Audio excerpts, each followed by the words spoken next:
Hi there, you're listening to the Estranged Heart podcast, and I'm your host, Kreed Revere. Welcome back to our returning listeners, and if this is your first time here, thank you for selecting this podcast to listen to. As we begin today's episode, I invite you to grab a cup of coffee or tea, settle in, and listen with an open heart. But first, the regular disclaimer. I am not a licensed therapist or counselor. Nothing within this podcast should be considered or taken as therapy. If you are in need of therapeutic support such as counseling, please seek out a therapist near you.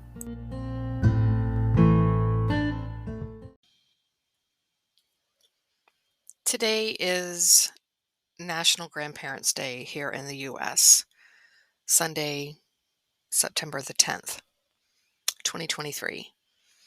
And I just wanted to take a moment out of the day today to acknowledge each grandparent who is estranged from their grandchildren. I remember very vividly my first Grandparents' Day during my estrangements with my daughters. One daughter had children at that time, and my youngest grandchild was 4 months old when the estrangement occurred, and so my first Grandparents' Day after his birth, he was just over a year old, and I was not allowed to be with him.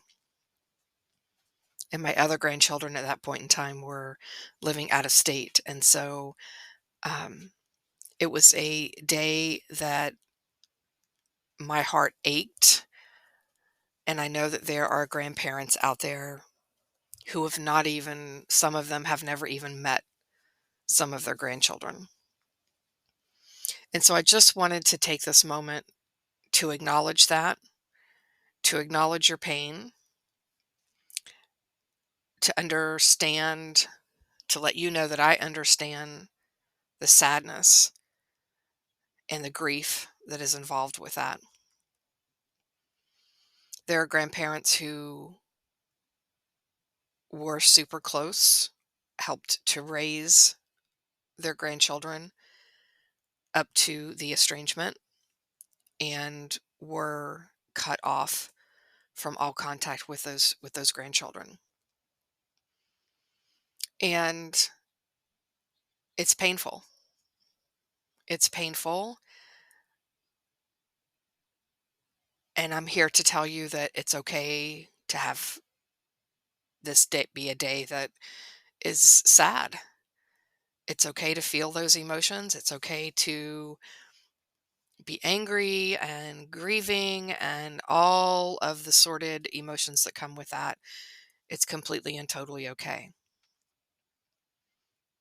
For those grandparents who have recently reconciled with as a parent with their adult children and have been able to then come back into reconciliation with their grandchildren, my heart goes out to you too, because I know what that means as well when you're able to have contact again with your children, your grandchildren.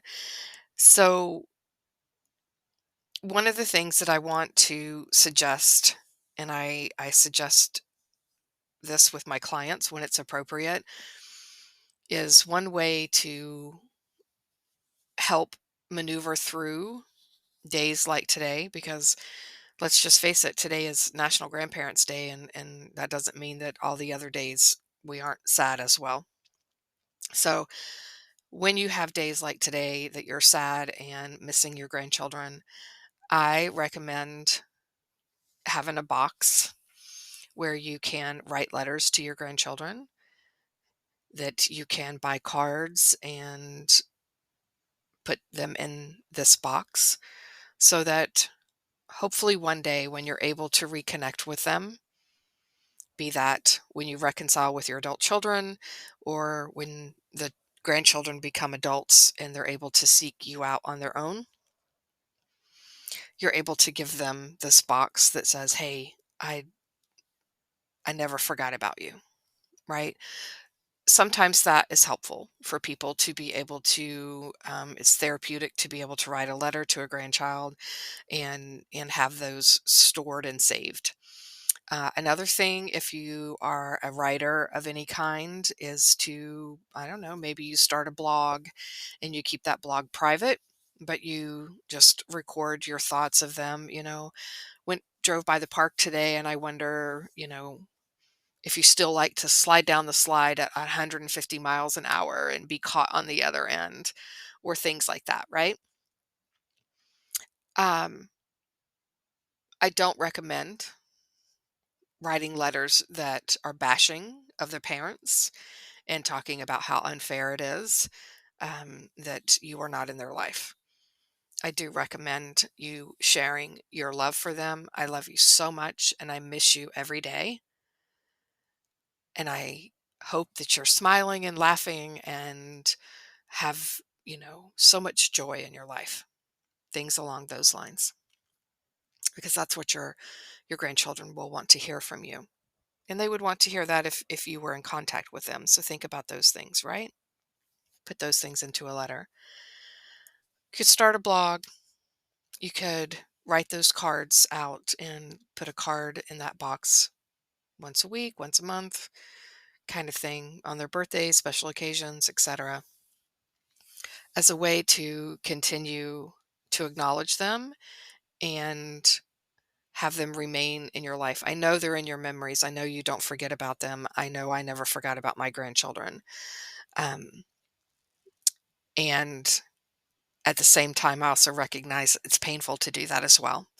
So be kind to yourself, be gentle today, give yourself some grace, allow grace to exist for you as you maneuver through these emotions on this Grandparents' Day. And know that my heart goes out to you. Grandchildren bring an extra level of love to our lives. And for me, they really helped me to define what unconditional love was and is. So I understand. I understand your broken heart today. And I just want you to know that I'm holding you in my heart as you navigate through this day and all the days to come when you don't have your grandchildren with you. So take good care, allow grace to exist, and know that you're not alone. You're not alone in this. Until next time.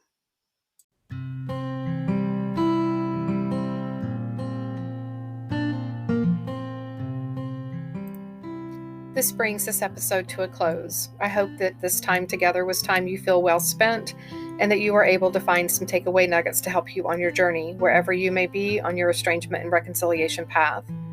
If you feel you've received something helpful or positive from this podcast, please consider following us, sharing this podcast with others, leaving a positive review, perhaps entertaining becoming a guest on our show, or following us on social media, on Instagram, Facebook, and TikTok under the same name, The Estranged Heart. As a reminder, there is an online support group on Facebook. If you are a estranged mom who identifies as being spiritual and approaches estrangement with a sense of curiosity rather than blame and judgment, and desire to do inner self-work and reflection, please seek us out. We can be found at facebook.com/estranged mothers support group. And lastly, if you are an estranged parent or an estranged adult child and would like to have your story shared on the podcast, anonymously or not, please reach out to me via email at theestrangedheart@gmail.com.